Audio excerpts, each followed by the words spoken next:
25,03,01,110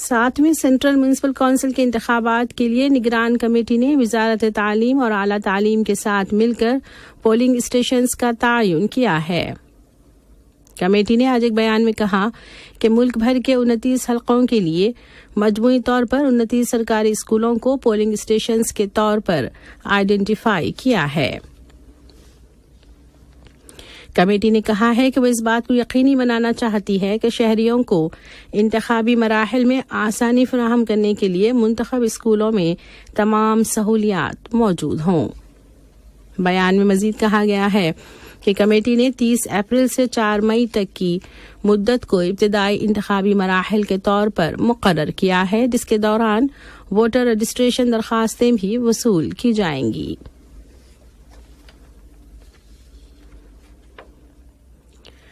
جمہوریہ مالٹا میں قطر کے سفارت خانے نے آج ایک میٹنگ کا اہتمام کیا، جس میں مالٹا میں عرب اور اسلامک سفارتی مشنوں کے سربراہان کے ساتھ مالٹا کے صدر جارج ولیم نے ملاقات کی۔ ملاقات کے دوران جمہوریہ مالٹا اور عرب اور اسلامی ممالک کے درمیان مشترکہ تعاون کو فروغ دینے کے طریقوں پر تبادلہ خیال کیا گیا۔ جمہوریہ مالٹا کے خارجہ، یورپی امور اور تجارت کے وزیر ایان بوگ نے بھی اس ملاقات میں شرکت کی۔ یہ خبریں اردو ریڈیو قطر FM 107 سے نشر کی جا رہی ہیں۔ خلیج کی کونسل برائے تعاون GCC کے سیکرٹری جنرل جاسم محمد البدیوی نے یمن کے عوام سے ملک کے اندر امن و سلامتی اور استحکام سے مستفید ہونے کے لیے اور یمن کے اعلیٰ تر مفادات کو برقرار رکھنے کے لیے متحد رہنے کی ضرورت پر زور دیا ہے۔ انٹرا یمنی کنسلٹیشنز کے 1 سال مکمل ہونے کے موقع پر GCC کے سیکرٹری جنرل نے گزشتہ سال 29 مارچ سے 7 اپریل تک GCC کی میزبانی میں ہونے والی مشاورت کے دوران پیش رفت کی تعریف کی، جس میں یمن کی قیادت، ایوان نمائندگان کے اراکین، شورا کونسل کے ممبران، سیاسی پارٹیوں اور سول سوسائٹی کے نمائندوں نے شرکت کی۔ اس مشاورت کے مثبت نتائج برآمد ہوئے۔ سیکرٹری جنرل کا کہنا ہے کہ GCC کو یقین ہے کہ یمن کے عوام جو حکمت اور ایمان کی پہچان ہیں، اپنے مقاصد کے حصول میں کامیاب ہوں گے۔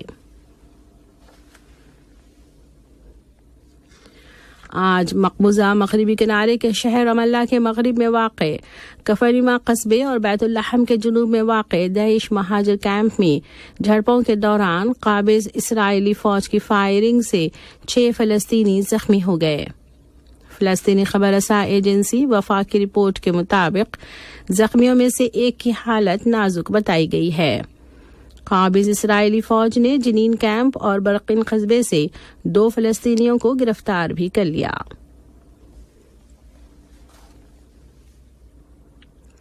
جرمنی کی وزیر خارجہ اینیلا بربوک نے روس کی حکومت سے مطالبہ کیا ہے کہ وہ یوکرین کی زرعی زمینوں میں بارودی سرنگیں بچھانے کا سلسلہ فوری طور پر روک دے۔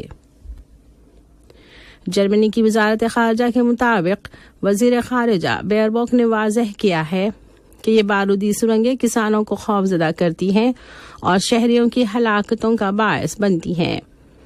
انہوں نے عالمی غذائی تحفظ پر بارودی سرنگوں کے منفی اثرات کی طرف اشارہ دیتے ہوئے انہیں خطرناک ہتھیار قرار دیا، جن کے لڑائی ختم ہونے کے بعد بھی اثرات دیر تک قائم رہیں گے۔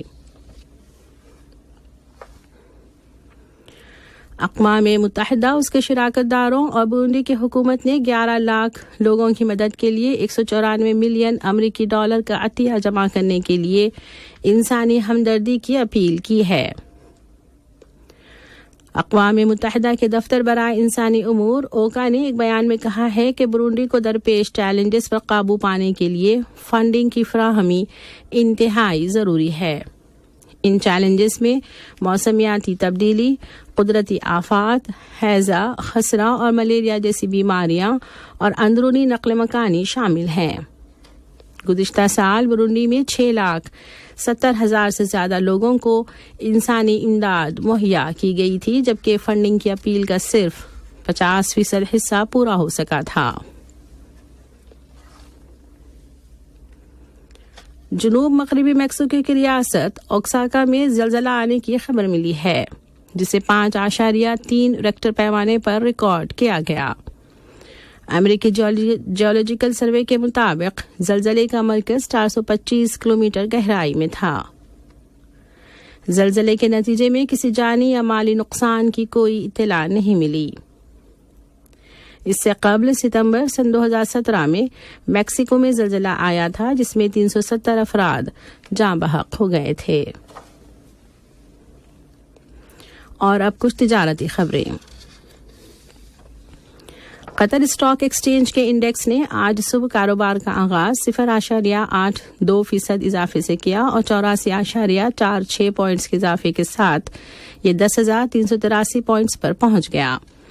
قطر اسٹاک ایکسچینج کے جاری کردہ اعداد و شمار کے مطابق انڈیکس کی مثبت کارکردگی کی وجہ ٹرانسپورٹ کے شعبے میں 2.97%، ریئل اسٹیٹ سیکٹر میں 1.40%، بینک اور مالیاتی سروسز کے شعبے میں 0.62%، صنعت کے شعبے میں 0.55%، انشورنس سیکٹر میں 0.54%، ٹیلی کمیونیکیشن کے شعبے میں 0.25% اور consumer goods and services sector میں 0.06% اضافہ ہوا ہے۔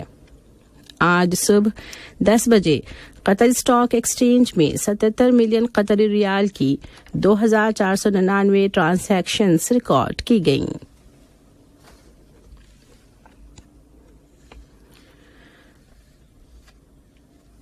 انویسٹمنٹ پروموشن ایجنسی قطر IPA قطر نے ملک کے اندر سرمایہ کاروں کے لیے پہلا ڈیجیٹل پلیٹ فارم انویسٹ قطر گیٹ وے کا آغاز کیا ہے۔ آج صبح IPA قطر نے ایک بیان میں کہا کہ یہ پلیٹ فارم قطر میں غیر ملکی سرمایہ کاروں اور کمپنیوں کے لیے مفت آن لائن وسائل فراہم کرے گا۔